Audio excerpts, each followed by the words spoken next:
Sa dami negosyo! Yung Ryan ba? Yayaman na tayo, anak! Ba yung Ryan ba? May girlfriend na.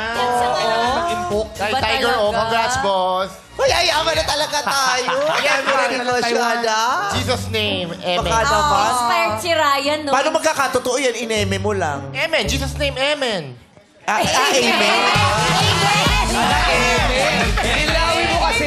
Kala ko chinarot mo si Jesus. Sabi mo, Jesus name, Eme. Eme. Chinarot mo lang si Jesus, no? Jesus name, Eme.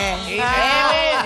Pray. Liwanagin mo kasi, Ryan. Naintindihan ni Lord kahit anong salita. Tama, tama. Ba't di mo subukan sabihin sa simbahan yan? Harapan ng pare. In Jesus name, Amen. Yes. Amen, amen, amen. Yayaman tayo lahat, amen. Tama, amen. Salamat.